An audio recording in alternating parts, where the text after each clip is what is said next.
Come on, Dave. We're talking movies. Come on, Dave. You've never seen it. Come on, Dave. This is the last one. Come on, Dave. I like how the last one is the one where you break. Where you're like, it's the one that I've done it so well Yeah. until now. Mm-hmm. This is the one where you're like, ah. I couldn't remember what I say, but I never say the same thing anyway. Exactly. It doesn't matter. That's the beauty of it. Dave, who is your favorite actor of all time? Oh gosh.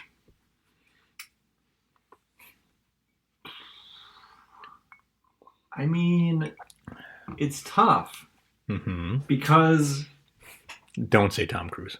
no, I would say Tom Hanks. Oh yeah, that's a great choice. He is beloved. Yes, but he's got his eras. Yeah, he's got the comedy eras of the 80s. Yes, Started getting serious in the 90s. like I don't love everything he does now. No. But I used to love everything he did. Yeah. And if he's in a movie, I'm going to watch it. So I'll say probably Tom Hanks. Yeah, it's a good call. It's a good call. He's America's sweetheart. He is. Like, if you don't like Tom Hanks, you're probably an asshole, right?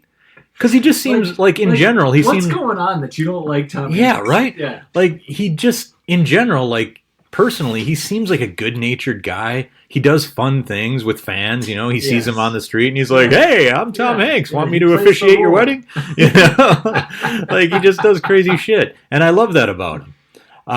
But yeah, I mean, I think he gets political sometimes, and I could see some people getting mad about that. Wankers. I'm not mad about it. No, get political, Tom. You got some pull. Yeah, because you're not a wanker. Yeah. The reason I ask is obvious. I'm leading you. Yes. Humphrey Bogart for me. Yeah. Favorite of all time. Which I want to get into that. Okay. We'll get into that. I have made a goal for myself to see every movie he's in. I'm pretty close. I think I'm probably about 90%. Some of them. How many are we talking over under? How many movies? Yeah, like how many? Like just to guess, how many movies has he been in? I have the spreadsheet somewhere because I made an Excel sheet, of course. Oh, I've done that several times with actors. Yeah. Tom Hanks being one of them. Nice, but I'd say 50 or more. Okay. And keep in mind, he died early. Like he died in his mid 50s, late 50s, something like that. That's what happens when you smoke all those heaters, you know. Mm-hmm. But to some people, there's other people that live until they're like 100 and they're smoking out of their trachea tube. I've seen it. I've seen a guy walk around carrying his oxygen tank with a cigarette in his mouth. Oh my gosh. Buddy. Yeah. There's other ways to get that nicotine now, bro. Yep. Let's see. Hold on. I got the list right here. I don't know if I've kept up with the list because I kind of forget sometimes. He has been in 77 movies. Dang. Or wait, it might be 76. But, and of those, according to this list at least, which might not be completely up to date, I've seen 45. So we didn't talk about this yet, but today we were talking about the 1941 gem of a movie, The Maltese Falcon. Yeah. Starring Humphrey Bogart. Welcome to the show. Yeah. But do you feel like he has a range? No. Okay. Like Humphrey Bogart's Humphrey Bogart. Yes. For the most part, there are exceptions. In A Lonely Place is like Humphrey Bogart, Oscar worthy. Oh, like okay. Just. Did he win any Oscars? I don't think so. Oh, I don't really? think so. Okay, that's surprising to me. Because Casablanca won Best Picture. Yeah. In fact, I'm looking at this list right now. There are a few that I have marked as not seen, and I have seen since I've updated this. But anyway, I know, right? I know. John, slacking at your Humphrey Bogart spreadsheet. I know. But what was I saying? Yeah, Humphrey Bogart is Humphrey Bogart in most movies. I feel that way about Sam Rockwell. I love Sam Rockwell. Yeah. He's always going to be Sam Rockwell. When he's playing a pirate, when he's playing a Nazi, when he's playing a guy stranded on the moon, he's Sam Rockwell. Spy. Sam Rockwell. Mm-hmm. I love him though. Wolf in an animated movie. Sam Rockwell. Yeah, but I love. Yeah, I do too. He's great at it. Yeah, he's great at being himself. Sam Rockwell. Yeah. So yeah. While Humphrey Bogart, I just like what he does. You know, I like him. I like his vibe. Yeah. I like his lisp. Because he definitely Humphrey Bogart's got the little bit of a lisp, and I like that. Yeah. I like that he's like a tough guy who stands all of like 5'3". You know, I thought about that with Maltese Falcon. Because there's a couple points where he's like, "Am I gonna have to deck you?" And you're like, "Really? Okay, little guy, all right, buddy. Yeah. Go for it." I'm feeling lucky. But like all the gangsters are like, "Oh no, not Humphrey! I don't want you to deck me. Not Bogey. Don't hit me, Bogey. Am I gonna have to give you a fist sandwich?" So even young Humphrey Bogart, and I think the first movie I saw him in was Up the River, 1930. So he's already 11 years into his career by Maltese. Yeah. So even young Humphrey Bogart, when he's playing like the tough guy in the background, he's not even like the lead. He still looks like he's 50 years old and grizzled. Yeah. You know, he's got the leather face and everything. What year did Casablanca come out? Casablanca. Let's look. It's on my list right here, buddy. Which I would say Casablanca probably is the most famous movie, right? Yeah, that's what I was thinking too. I mean, Treasure of Sierra Madre is really popular too. 1942. Oh, so right after this. Yeah. Maltese Falcon was 41. There's so many great ones. High Sierra, They Drive by Night. Oh my God. I love on IMDb it just says passed for the rating, like really? It passed the code, whatever. Oh yeah, gotcha. What like the comics code. Yeah, because did you watch any of those movies that were like pre-code on Criterion? Yeah. Oh yeah. Those are great. And they were a little racy. Yeah, there's some shit. Now you're like, oh, so movies are just like they wanted to do that back then, and the government was like, no, you're not doing that. Yeah. Like I watched a Mae West movie. Like 6 months ago. And I was like, dang, Mae West, you're a body bitch. Getting a little naughty. Yeah, body and naughty. But it's not like nudity and stuff like that. No. It's not like now. Now there's nudity in movies all the time. But better be. I ain't watching it. I feel like it's making a comeback, honestly. Yeah. It always takes us a solid half the episode to get to talking about the movie. We're talking around the movie, giving you some context. Come on. So it's a Sam Spade movie, man. And Sam Spade, made famous by like the name of names when it comes to pulp novels, and that's Dashiell Hammett. Just like a writer. I don't know that. He's a writer of like all sorts of like great pulp, like noir kind of stuff, right? So Sam Spade has been portrayed by like everybody, so Dashiell Hammett, I believe, created Sam Spade, the detective. Oh, okay. And so like Sam Spade has like a series of stories, right? Really? Yeah. Okay, so they made other movies with Sam Spade. Yeah. Humphrey didn't play him. The long goodbye. I can't remember. Oh, I've heard of that. That was. I'm gonna get my facts wrong. The Long Kiss Goodnight with Gina Davis. Not that one. Not that one. But I could look right here. Look at the Sam Spade. Never mind. I continue. Anyway, so I will just go right now. Yeah. Let's get this out in the open. Yeah. I enjoyed it. Yes. Like so what's great what's interesting about this movie is that it doesn't make a lot of sense. No. Yeah, the plot. No, I'm like, okay, they're after this like expensive bird that doesn't have it, like bird statue that has no power. Yeah. But it's just like, it felt like an Indiana Jones relic with nothing. Uh-huh. You know, like all the Indiana Jones movies, they have like some like spiritual, mystical power that goes along with it. Yeah. And this is like it's a statue. Yeah, yeah. That's it. Like the Maltese Falcon itself is like the ultimate red herring. It's just there Yes. as like And this. it's not even the main part of the movie. Yeah, it's just there as like this MacGuffin that they're like, okay, we're looking for this thing, and she's gonna be sexy, he's gonna be like big and rich, and he's gonna be creepy, and then Sam Spade's gonna throw in another woman that you've had an affair with that will pop up randomly. Yeah, yeah. So let's take a look at Sam Spade. So Humphrey Bogart was the best known, and he was in the third of the movies, right? He was played by Ricardo Cortez in 1931. Ricky Cortez. That's right. He was played by Warren William, George Siegel in The Blackbird, Peter Falk, Columbo. Really? Yeah.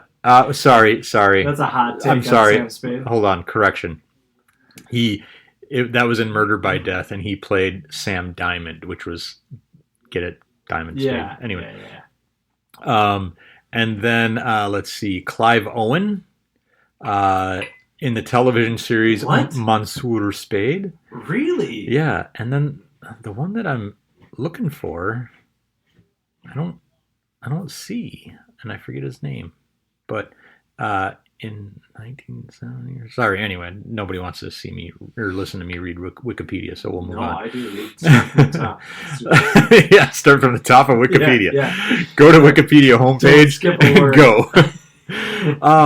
So anyway, Sam Spade, long-running character, Dashiell Hammett, like huge in that world. Next time you're at my cabin, I've got a book that has all Dashiell Hammett's short stories. Oh, it's like a compendium, as it were. Yeah.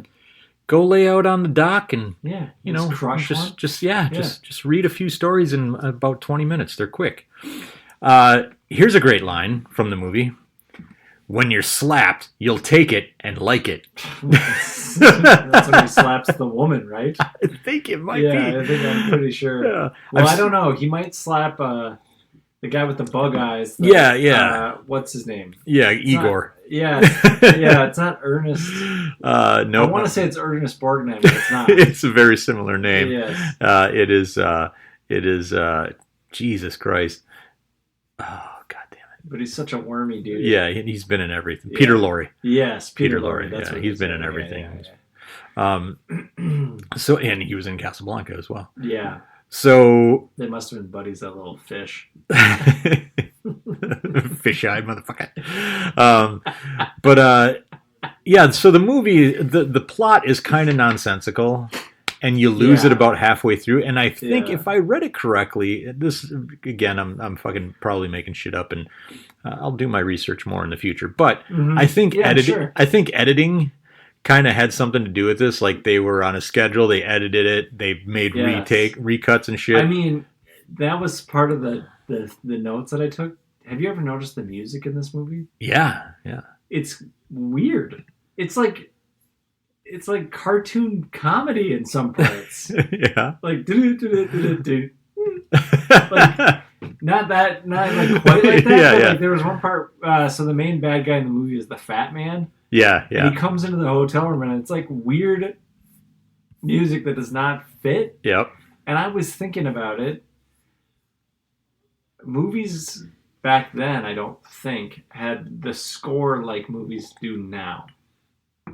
Okay. Like there's a lot of silence and talking and then music. Yeah. Where now there might be a lot of music throughout, like, the score might be the whole movie and they just have like sound parts or whatever. Yeah. I feel like that's adapted over time. Yeah. But I did like the shots of the fat man. He was a big dude. He was a big, and but he then they also would, like, shoot him from the floor. Yeah. To make him look even fatter. More imposing. Like, they would pick the worst shots and be like, all right, let's get this on the fat man. That poor bastard. He's famous too. Yeah. That's Sidney Greenstreet. I feel like I saw him in a movie. Was he in Christmas in Connecticut? I'll find out. But he has also he was in Casablanca. He was in Across the Pacific. But yeah, I feel like a lot of these guys were kind of reused for similar movies, so he's been in a handful of like other Bogart movies, right? Maybe as like not as imposing, but Yeah. Man, he actually wasn't. He was in 24 movies, which sounds like a lot, but for Not that many, the era, no. now They were cranking. They would like sign up with the studio and just crank out movies. to your point, he was only in movies for 8 years. So that's 24 in 8 years. Yeah. He was in 4 movies a year. Or, they were sorry, that's just bad math. But but they would literally just move around from sound studio to sound studio and just crank them out. Be like, get over there and go. Yeah. All right, you're done. Cut. Yep. Now go over to that stage. Yeah.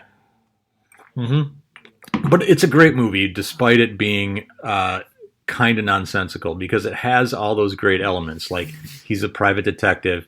It built all those elements really. Like he's a private detective. He's got the frosted glass door with his name etched on it, and then it's like, she walked into my room, say, like the whole thing. Also, another note that I have is like, it's such gangster talk. Yeah, but he's not a gangster. He's just a detective. He's like, scrape that name off the glass. Yeah. After his partner dies like that day, he's like, I want that name off the glass by tomorrow morning. Yeah, exactly. Good night, sweetheart. Yeah, Miles Archer, Spade and Archer. But I'm just making this connection now. Yeah. Well, you were going to say something. No, I was just gonna kind of continue with the whole, like, it's got all the elements of the classic noir. Like it's the foundation basically. Yes. I'm just making this connection now, but Chinatown nailed that. Yep. Yeah. Yeah. And it's Chinatown. Yeah, and it's totally noir, like Jack Nicholson. Great movie. Fucking amazing movie. Yeah, it's a great movie. But seeing this movie, I'm like, oh yeah, like they did it 40 years prior. Yeah. Yeah. And I'm trying to think, like, this wasn't the first detective movie where beautiful girl walks into the room kind of thing. But that's such a trope now. Yeah. She walked into the room like a hot pigeon on a like fucking all right. Like a hot coal on my tenders.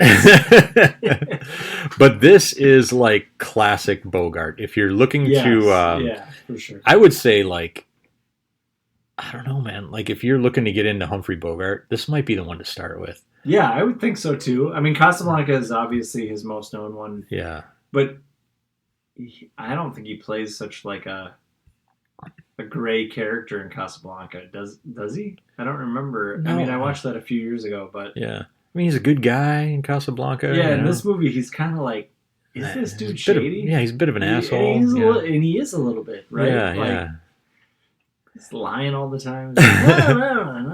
And I think fighting for the gun. I think this movie might be one of the reasons I love Who Framed Roger Rabbit so much. Oh, I gotta rewatch that. Fuck, it's so great. I think that is a great movie. I think Roger Rabbit might be up there, and it's got to be up there in my top movies.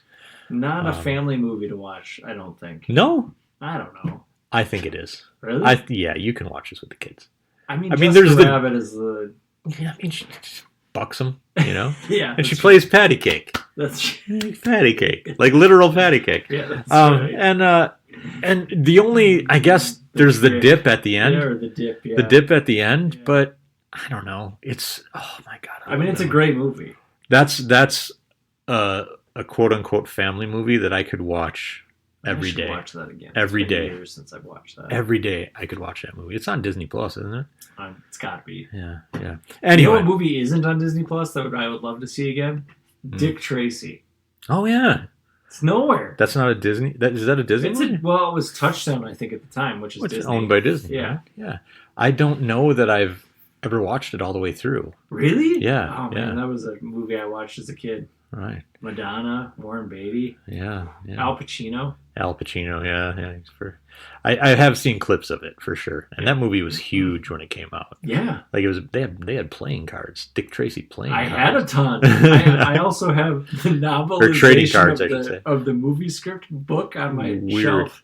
That's weird. That is weird. I've got a small collection. Batteries Not Included is another one.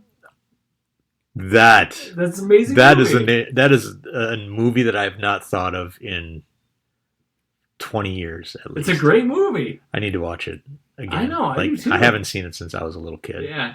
Did that take place in an apartment? No, I'm thinking Inner Space. No, it was in an apartment building. Oh, I get Inner Space and Batteries Not Included mixed up. No, Inner Space is like, do you remember the ride Body Wars? No, but they go into like somebody's body, right? They go inside Martin Short's body. Like Dennis Quaid is a pilot inside Martin Short's body. Yeah.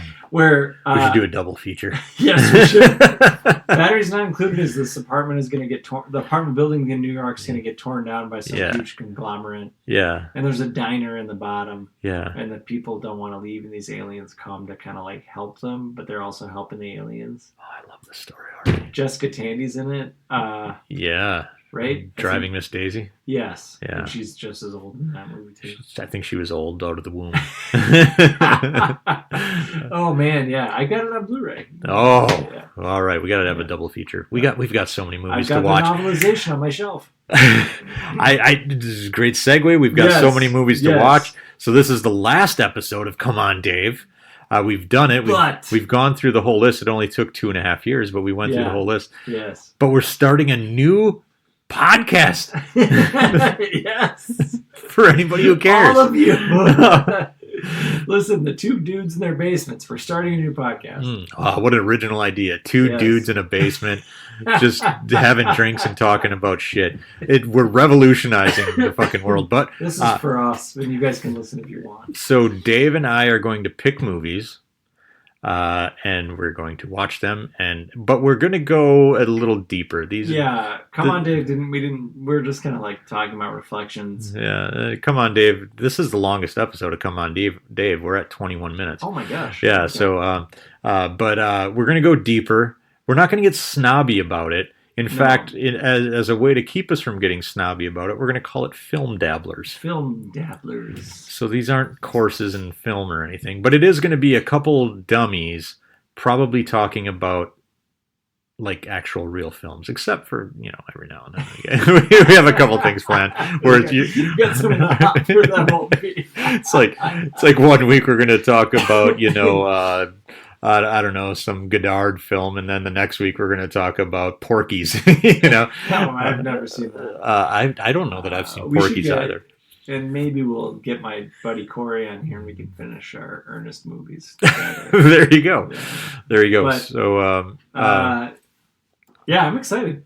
Yeah, and so Dave and I both invested in Criterion subscriptions, so we'll get a little snobby, but it'll be dabbler. It'll be fun. Mm-hmm. It'll be fun. So look forward to that in the future. Also, as we intersperse on this feed, the occasional episode of Super the Hardest. Yes, it's still around. Yep. It's not dead yet. All right, that's it for Come On, Dave. Oh, Dave, man. you're caught up. You're officially like, yes. Nobody can be like, you haven't seen that, Dave? You've seen everything I'm now. A true child of the 80s. Yeah, exactly. That's pretty much what it was. All right, you want to take us out for the last time? Oh, man. Come on, Dave. It's over. Come on, Dave. You actually did it. Come on, Dave. Catch the next episode called Film Dabblers.